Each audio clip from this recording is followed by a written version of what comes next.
Olá, seja muito bem-vindo, seja muito bem-vinda ao programa Empresas Lucrativas. Aqui nós discutimos as estratégias para você ter uma equipe engajada e que gera lucro para a sua empresa. Eu sou Isael Júnior e no episódio de hoje nós vamos falar como você fazer sua equipe bater metas.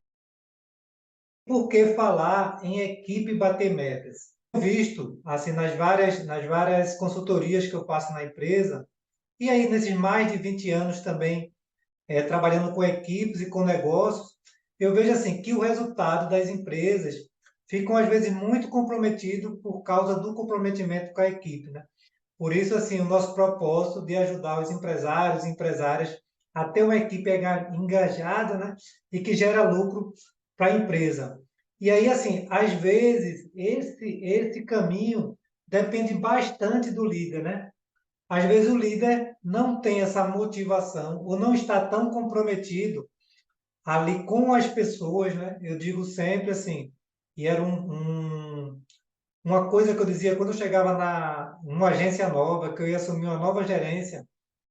Eu não sei se todos sabem, eu trabalhei aí por mais de 16 anos na Caixa Econômica Federal e desses 16 anos, eu fui 13 anos, eu passei como gerente.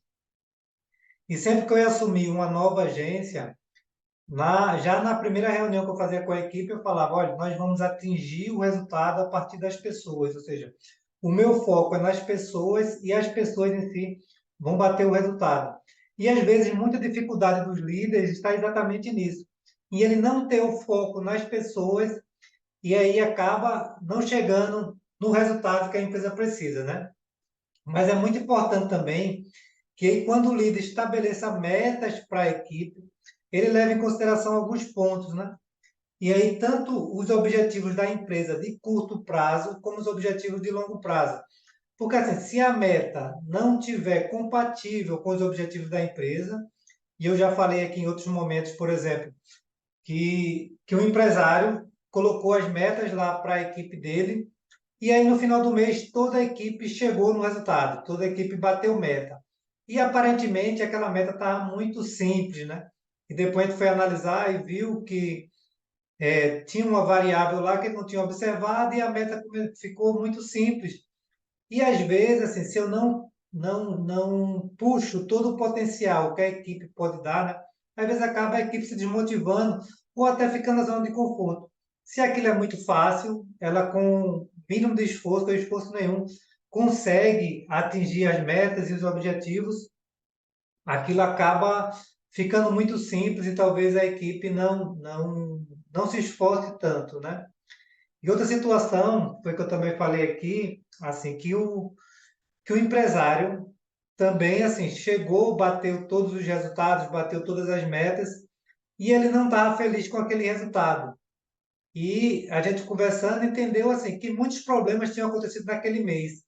E às vezes acontece isso, assim, às vezes nós estabelecemos metas, e aí de qualquer jeito, assim, e a equipe às vezes faz a coisa de todo jeito, não é sustentável, e acaba criando muitos problemas, assim, tanto para a empresa quanto para o cliente.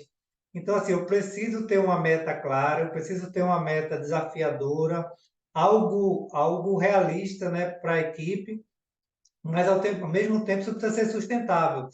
Não dá para colocar a meta de todo jeito e acabar gerando algumas consequências piores. Eu lembro também que quando eu atuava como gerente da Caixa Econômica Federal, né, e não é uma característica só da Caixa Econômica Federal, isso é bem comum nos bancos, eles tendem a lançar uma meta bem desafiadora e acaba assim fazendo uma pressão às vezes muito grande, seja nos colaboradores, nos gerentes, e isso acaba assim criando algumas doenças emocionais.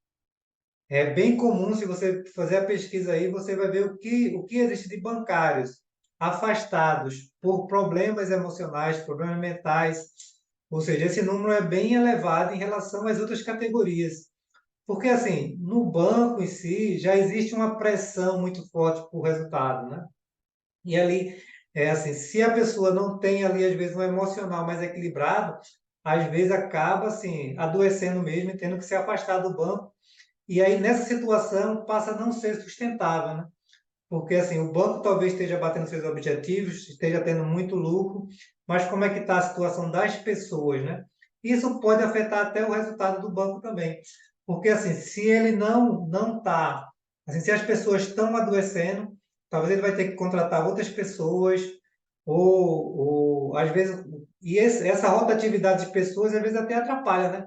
Criando fraudes, criando situações bem complicadas para o banco também, se ele não tem esse cuidado, né, de cuidar das pessoas também, né? Em outros momentos, a gente vai poder até aprofundar mais um pouco sobre metas, mas aí é importante, né, quando for estabelecer meta, que o empresário leve em consideração três pontos, né? Que essa meta seja desafiadora, ou seja, não pode ser algo tão simples que, como eu disse assim, a equipe sem esforço nenhum atinge aquele objetivo, né? E eu já até falei em outro momento assim que quando a gente sempre estabelece metas, a gente normalmente busca colocar ali três patamares de meta, mais ou menos assim. Uma meta básica, né, que ali assim a equipe com pouco esforço normalmente consegue chegar naquele resultado. Uma meta mais desafiadora, que é uma meta mediana, né, que já precisa de um esforço um pouco maior, e uma meta top, uma meta bem elevada, que para as pessoas chegarem naquele resultado, vai ter que acontecer algo extraordinário, né? Ou a equipe realmente se esforçou bem, ou aconteceu algo diferente, ou seja, mas que nem todos consigam atingir esse objetivo, né? Se essa minha meta top, essa meta desafiadora, todo mundo atingiu essa meta, então provavelmente ela não era tão desafiadora. E aí, ao mesmo tempo, ela precisa ser realista.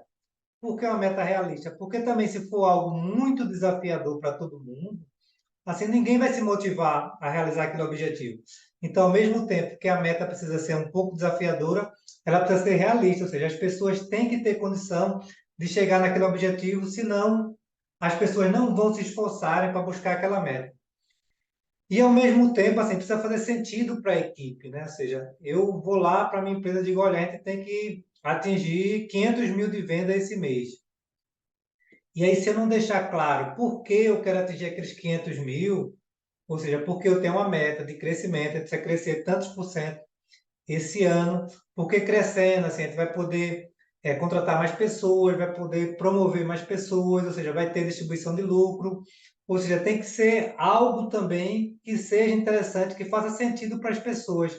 Não simplesmente eu colocar a meta, né, sem que essa meta ela consiga envolver as pessoas também no objetivo. E a gente sempre fala aqui assim dessa liderança que ela é mais inspiradora, né? Que ela envolve a equipe nos seus objetivos e normalmente isso faz total diferença também no resultado.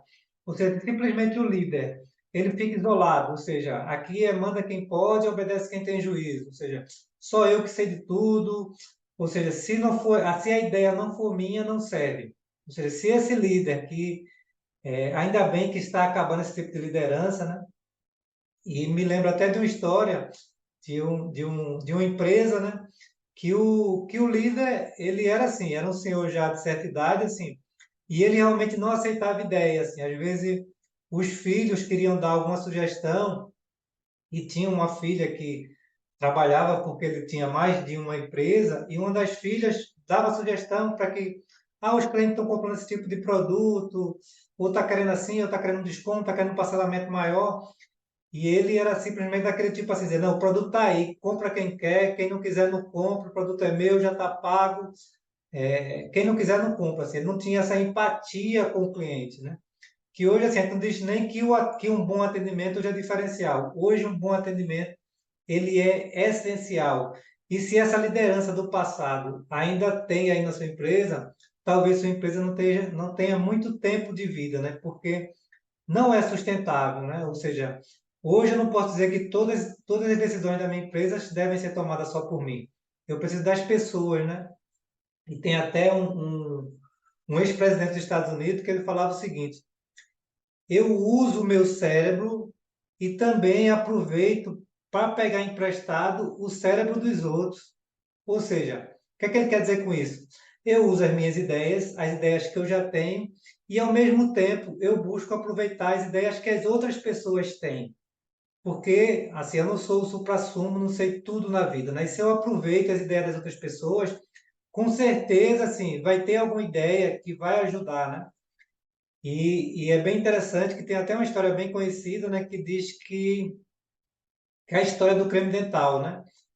E aí quem tem mais um pouquinho de idade vai lembrar que antigamente o creme dental ele era igual às pomadas, né? Vinham fechado a tampinha do creme dental e a gente fazia um pequeno furo e saía um filete bem fino do creme dental, né?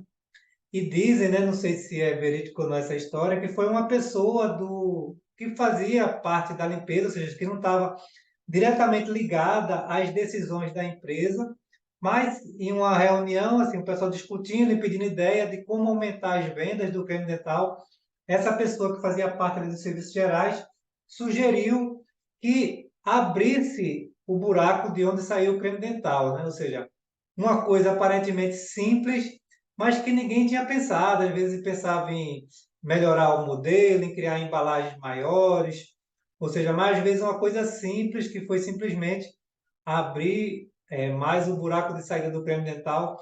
Isso em si já aumentou as vendas, né? Porque as pessoas passaram a usar mais creme dental. E às vezes pode ser que a sua empresa está precisando só de uma ideia dessa. E às vezes é alguém que não está ligado diretamente à diretoria, à alta direção, à gerência, para fazer uma sugestão dessa. Por isso que essa liderança colaborativa, ela faz tanta diferença no resultado da empresa, né? E quando a gente fala assim, como você engajar a sua equipe para que ela dê mais resultado, para que ela bata a meta, a gente precisa reconhecer. E é essencial que o líder ele goste de pessoas, né? Se ele simplesmente pensa só nele, dificilmente assim vai chegar a um bom resultado, porque a equipe vai se desmotivando e talvez assim. E eu vejo empresas hoje assim que tem pessoas lá que estão há 9 anos na empresa, mas não é porque a empresa é excelente, mas às vezes assim, porque as pessoas se acomodaram. Ou seja, eu vou reter na minha empresa aquelas pessoas que estão acomodadas, assim, que não querem crescer. Ou seja, a empresa não está crescendo, a equipe também não está crescendo e todo mundo fica ali naquela zona de conforto, né? Porque assim, aquelas pessoas que têm uma visão de futuro, que pensam em crescer, que pensam em contribuir, aí sim, ela vai buscar um local onde ela possa colocar suas ideias em prática, né? Ou até abrir o próprio negócio e, e deslanchar sozinho nessa carreira solo como empreendedor mesmo, né? Mas aí, assim, se você quer ter resultados, se você quer ter essa equipe engajada que vai buscar cada vez mais bater as metas, é importante que ela também participe das decisões, né? E eu tenho visto aí nesses mais de 20 anos trabalhando com pessoas e com negócios, né, que a liderança, ela faz total diferença aí no resultado das empresas, tá certo? Então, assim, para que sua equipe realmente venha atingir metas, venha atingir resultados desafiadores, é essencial que eu também seja um bom líder, que eu também entregue resultado, que eu também esteja comprometido com as pessoas, né? Porque se eu simplesmente estiver pensando só no lucro da minha empresa, em nenhum momento eu estiver olhando para as pessoas, dificilmente eu vou chegar no resultado, minha empresa vai crescer da maneira que ela poderia crescer, né? E eu não estou dizendo assim que as empresas que não têm uma liderança colaborativa, essa liderança que envolve as pessoas, a empresa não cresça, né? Mas com certeza o crescimento está bem aquém do que ela poderia crescer, né? E se você hoje não busca o desenvolvimento como líder e tem umas características que são essenciais para o líder, né? Assim, eu já falei que é gostar de pessoas, outra é a questão da empatia, assim, de às vezes eu me colocar no lugar do outro, de ver pelo ponto de vista dele, porque não basta eu só olhar do meu ponto de vista. Às vezes tem coisa que para mim não é tão clara, né? Às vezes eu preciso me colocar no lugar do outro para que fique mais perceptível aquele ponto de vista que nem sempre eu estou percebendo, né? É essencial, se você quer ter uma equipe engajada, que bate metas e que ela produza cada vez mais, que sim, você coloque metas, e como eu falei, metas desafiadoras, realistas e que façam sentido, e que ao mesmo tempo você tenha as pessoas, traga as pessoas para perto de você, acompanhe os resultados, dê feedback, para que realmente sua equipe esteja engajada, que venha entregar o resultado e que bata a meta todos os meses. Curte aí esse vídeo, compartilha com outros empresários, que eu tenho certeza que vai fazer total diferença aí. Certo? Um grande abraço.